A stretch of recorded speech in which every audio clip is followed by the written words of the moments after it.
வாழ்க வாழ்க வாழ்கவே அருமை தலைவர் ராகுல் காந்தி வாழ்க வாழ்க வாழ்கவே வாழ்க வாழ்க வாழ்கவே காங்கிரஸ் பேர் இயக்கம் வாழ்க வாழ்க வாழ்கவே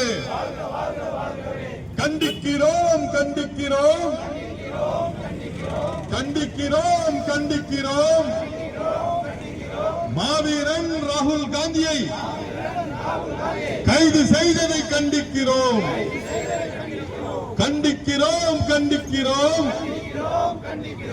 எங்கள் தலைவர் ராகுல் காந்தியை தாக்கியதை கண்டிக்கிறோம் மத்திய அரசு பாஜக அரசு மத்திய அரசு பாஜக அரசு பாசிச மோடி அரசு நிறுத்திக்கொள் நிறுத்திக்கொள் நிறுத்திக்கொள் நிறுத்திக்கொள் உன் அராஜக ஆட்சியை நிறுத்திக்கொள் உன் அராஜக ஆட்சியை நிறுத்திக்கொள். நம் இளம் தலைவர்களை உருவாக்கக்கூடிய மாணவர்களின் மீது தடியடி நடத்தி கொலைகார கும்பலை போல் கட்டுக்கடங்காத காவல்துறையை அயவி விட்டு அவர்களை அடித்து நொறுக்கிய தில்லி காவல்துறையையும் அதை கையிலே வைத்திருக்கின்ற அமித்ஷாவையும் ஆளுகின்ற மோடி அவர்களையும் கண்டித்துதான் இந்த ஆர்ப்பாட்டம் நடந்து கொண்டிருக்கிறது. ஏனென்று கேட்டால் இங்கே நடக்கின்ற நீட் தேர்வானது நீங்கள் நடத்துகின்ற ஒவ்வொரு தேர்விற்கும் ஒவ்வொரு ஆண்டிலும் நடக்கின்ற தேர்விலும் அதே ஊழல் நடக்கிறது, அதே பினாத்தால் வெளியாகிறது என்பதை பலமுறை குறிப்பிட்டும் அதை கண்டு கொள்ளாமல் இருக்கும் கொள்ளை கும்பல் விலைக்கு விற்று பணம் சம்பாதிக்கின்ற வகையிலே அவனை இன்னும் வைத்துக் கொண்டு வேடிக்கை பார்க்கின்ற மோடியே உன்னை கண்டித்துதான் இந்த ஆர்ப்பாட்டம் நடக்கின்றது. ஒரு மந்திரியை நீக்க யோக்கியதை இல்லாத மோடி இத்தனை மாணவர்களை கடுமையாக தாக்கியும் எங்கள் இளம் தலைவரை தாக்கியும் குண்டுக்கட்டாக தூக்கிச் சென்ற மோடியே உனக்கு விடிவு காலம் இனி இல்லவே இல்லை. 2029ஆம் ஆண்டு உன்னை இலங்கையில் அடித்து துரத்தியது போல, வங்காளத்தில் அடித்து துரத்தியது போல, நேபாளத்தில் அடித்து துரத்தியது போல என் இளைஞர்கள் உங்களை கண்டிப்பாக நாட்டை விட்டு வெளியேற்றுவார்கள். எல்லாருக்கும் காலை வணக்கம். இன்று நாங்கள் நீட் தேர்வுக்காக எவ்வளோ பேர் உயிரை விட்டுட்டாங்க. அதுக்காக தர்மேந்திர பிரதான் கண்டிக்காம அவரை நீக்காம அதுக்கு அவர் தான் காரணம். அவர் காரணம்னா இவர் தானே பிரதமர், இவரும் காரணமாக தானே இருப்பார். அதனால தானே அவரை நீக்காம இருக்காங்களா? திருடனை போலீஸ்காரன் நீக்கணும், பிடிச்சிட்டு போகணும். போலீஸ்காரன் பாதுகாப்பு கொடுத்தா போலீஸ்காரனும் திருடன் தானே. போலீஸ்காரனே இல்லை இந்த கட்சியில, எல்லாவும் அவங்க கட்சிக்காரங்க எல்லாம் திருடுங்க தான் இருக்கிறது. அப்படிப்பட்ட ஆட்சி என்னத்துக்கு வேணும்? இப்பவும் மைனாரிட்டி கவர்மெண்ட் தான் இப்போ இருந்து கூட இவங்க பண்ணிருக்கிற எல்லாத்துலயும் ஊழல், ராமர் கோயில் கட்டின ஊழல், எல்லாத்தையும் என்ன பண்ணா ஊழல் தான். ஜிஎஸ்டில ஊழல், எல்லாம் ஊழல் தான். 15 லட்சம் நான் எல்லார் அக்கௌண்ட்டுக்கும் போடுறேன்ட்டு 500 ரூபாய் எல்லாரையும் ஒரு அக்கௌண்ட் ஓபன் பண்ணி வச்சு நீ 15 பைசா கூட போடல. அந்த 500 ரூபாய் கூட போயிடுச்சு. என்னத்துக்கு வெக்கக்கேடு? எப்பவும் நீ எப்பவும் ஒரு பிரதமரானியோ அப்ப அன்னைக்கு மறுநாளே நான் 15 லட்சம் போடுறேன்னு சொன்னேன். எங்க போட்டிருக்கிறேன்? அதுவும் போடல. சரி, நீட்டு தேர்வு என்னத்துக்கு வேணும்? 99 மார்க் +2ல வாங்கியிருப்பான். அவனுக்கு திருப்பி என்னத்துக்கு எக்ஸாமு? தேவையில்லையே. அதை வச்சே நீங்க சீட் கொடுக்கலாமே. திருப்பி நீட்டு அவன் பைத்தியக்காரன் ஆயிடுறாப்பா. அவன் ஒரு பிள்ளை பைத்தியக்காரங்க ஆயிட்டு இருக்காங்க. என்னத்துக்கு இந்த மாதிரி பண்ணிட்டு இருக்க? வேண்டாம். நீட்டை முதல்ல நீட்டை எடுத்தா இன்னும் எவ்வளவு புண்ணியம் வரும். இல்லாம போற இன்னும் அதுக்காக அது தேவையில்லாம இதுக்காக எகனஸ்டா போற ஆளுங்களுக்கெல்லாம் நீ அடிச்சு கொள்றது இது பண்ணா நல்லதா? இது நிஜமா நல்லது இல்ல. நீ முன்ன எவ்வளவு பேர் நம்பி ஓட்டு போட்டிருக்காங்க இல்லையா அந்த பிஜேபி காரங்க, அவங்க பசங்க இருக்காங்கப்பா நீட்ல சத்தாளுங்க எல்லாமே இருக்க எல்லா கட்சிக்காரங்க இருக்காங்க. அதை வச்சு முதல்ல நீட் தேர்வை எடுத்துட்டு புண்ணியம் கட்டிக்கோ. அந்த தர்மேந்திர பிரதான முதல்ல அரெஸ்ட் பண்ணு. இல்லாம போனா அந்த மினிஸ்ட்ரி இருந்தா நீக்குப்பா. அதுவும் நீக்காம இருக்கு. உங்களுக்கு வெக்க கேடு இல்லையா? உங்க கட்சிக்காரங்க எப்படி இருக்காங்களோ? அமித்ஷா நிறைய பேசுறாரு. அவர் பேசாமதே இல்லை. நீ வந்து எடுத்தா வந்து யூரோப், எடுத்தா வந்து அமெரிக்கா, எடுத்தா வந்து ஏதோ ஒரு ஊருக்கு போயிடுற. யார் என்ன பண்ணாவோ எது பண்ணாவோ 15 நிமிஷம் பார்லிமெண்ட் செஷன் நடந்துட்டு 15 நிமிஷம் இருப்ப. உனக்கு வைக்க இல்லையா? அது வந்து எவ்வளோ பேர் ஓட் போட்டிருக்காங்க உனக்கு. அவங்கள வந்து எதிர்க்கிறதுக்கு பார்லிமெண்ட்லயே உனக்கு இல்லை, தேவை உனக்கு ஆகுறது. அதனால வந்து 15 நிமிஷம் இருந்துட்டு போயிடுறோம்.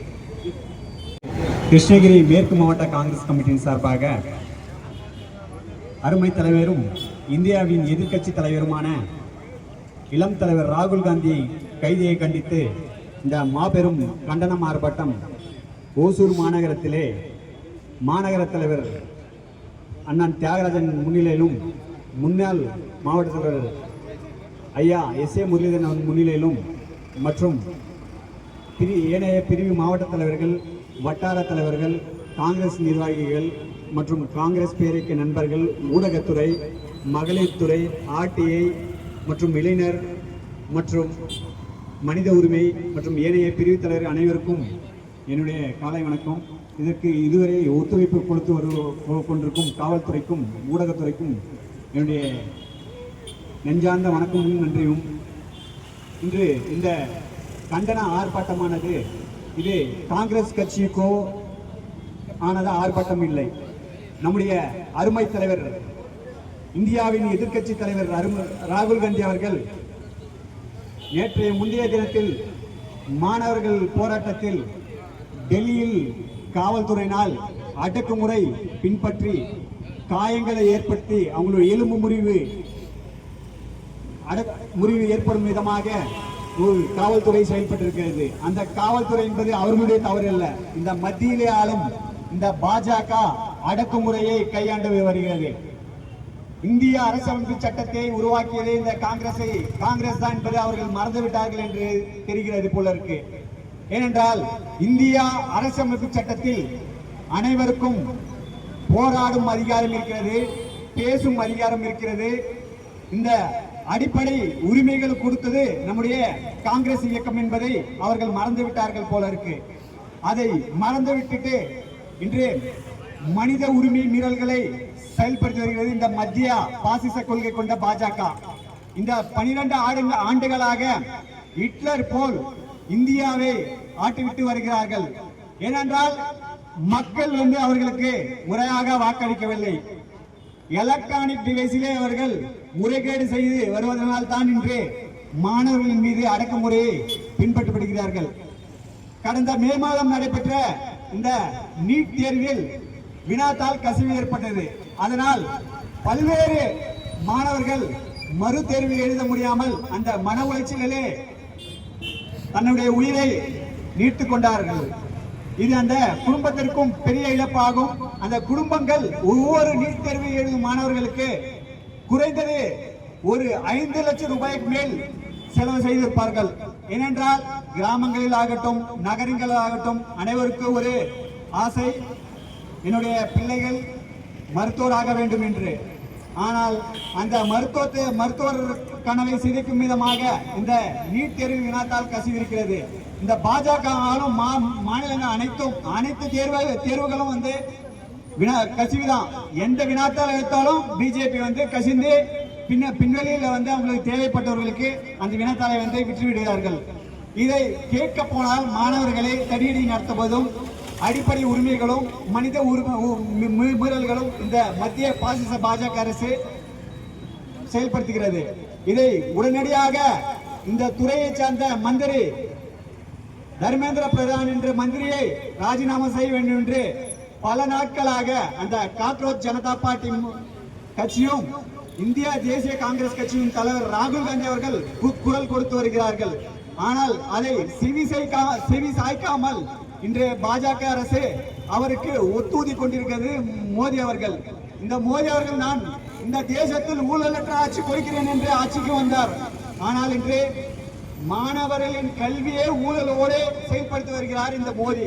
இதற்கு இதை எதிர்த்து கேட்டால் உடனடியாக கைது, ஒன்று கண்ணீர் புகை குண்டை வீச்சுவது, இல்லை என்றால் குண்டாஸ்களை வைத்து அடக்குமுறை கையாளுவது. அதில் காவல்துறைகள் அடக்குமுறை பின்பற்றார்களோ இல்லையோ, இந்த குண்டாசுகளை வைத்து நீங்கள் நேற்று காணொலியில் நீங்க அதனுடைய வீடியோவை நீங்கள் பார்த்திருப்பீர்கள். மாணவர்களை குண்டாசை வைத்து அடிக்க வைக்கிறார்கள். இந்த ரவுடிசம் அங்க டெல்லியிலே நடக்கிறது. இதை அந்த அடக்குமுறையை ஒடுக்கும் விதமாக ராகுல் காந்தி அவர்கள் 2029 விரைவிலே இந்தியா முழுவதும் தேர்தல் நடக்க வாய்ப்புகள் அதிகமாக உள்ளது. ஏனென்றால் மாணவர்களின் புரட்சியும் இளைஞர்கள் புரட்சி நடந்தால் இந்தியாவின் வரலாறை மாற்றியமைப்பார்கள். எனவே இது இந்தியாவில் நிகழும் என்று நான் நினைக்கிறேன். இதை உடனடியாக அந்த நீட் தேர்வை கசிவிற்கான காரணமான அந்த மந்திரியை பதவியில் இருந்து நீக்க வேண்டும். நீக்கப்பட வேண்டால் இந்த போராட்டங்கள் இந்தியா முழுவதும் காங்கிரஸ் கட்சியின் சார்பாகவும் மாணவர்களின் சார்பாகவும் இளைஞர் சார்பாகவும் நடக்கும் என்று நம்முடைய அருமை தலைவர் ராகுல் காந்தி கூறியுள்ளார். இது உடனடியாக நடவடிக்கை வேண்டும். நடவடிக்கை இல்லை என்றால் போராட்டங்கள் தொடரும் என்று இந்த கூட்டத்தின் வாயிலாக இந்த கண்டனத்தை தெரிவித்துக் கொள்கிறேன்.